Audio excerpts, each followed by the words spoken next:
Welcome to the Football for Kids podcast with me, Darren Rees. This is a Patreon-only episode on Gianluigi Buffon. He wasn't just one of the greatest Italian goalkeepers of all time, but probably one of the greatest goalkeepers of all time. This episode, like all episodes on Patreon, was chosen by you, the Patreon supporters, the super listeners. Make sure that you vote on the poll for the next episode. The poll is out now.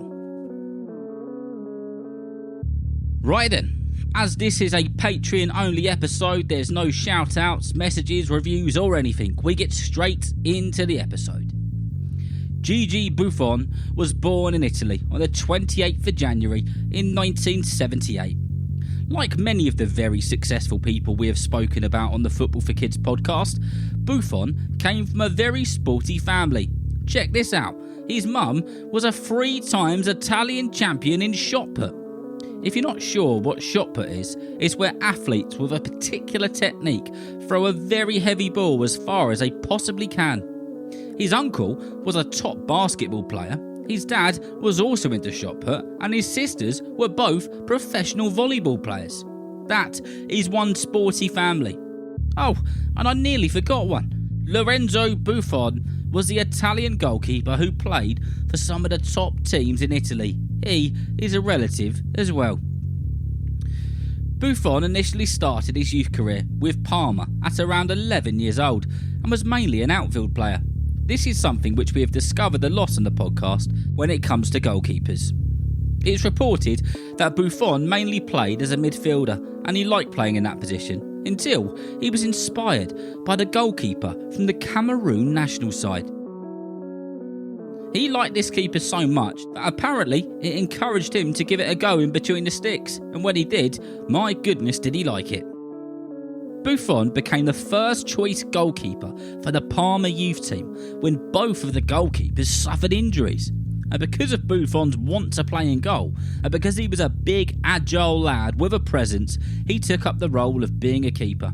And within a couple of weeks, he was saving goals left, right and centre.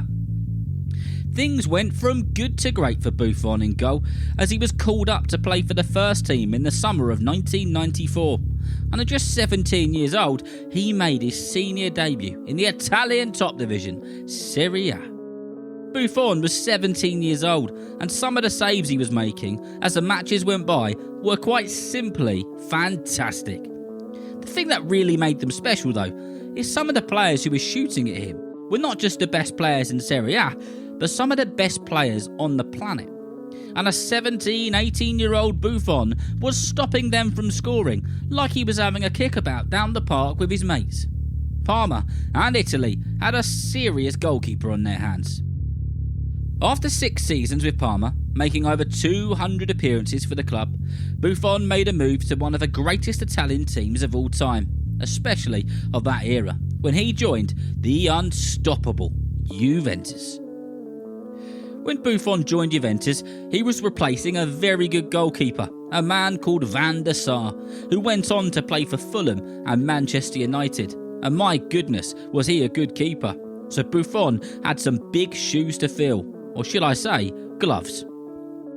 Gigi Buffon went from strength to strength with Juventus, as he made nearly 40 appearances in one season and kept an unbelievable amount of clean sheets.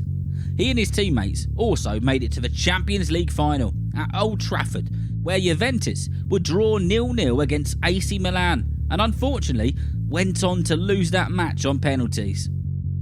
The penalty shootout was heartache for Buffon and the Juventus fans, but it was early days and he and the team would certainly get another crack at the title again in the future. As time went by, somehow, even though how good Buffon was, he just seemed to get better and better. And in 2006, he was voted for and came second in the prestigious Ballon d'Or award.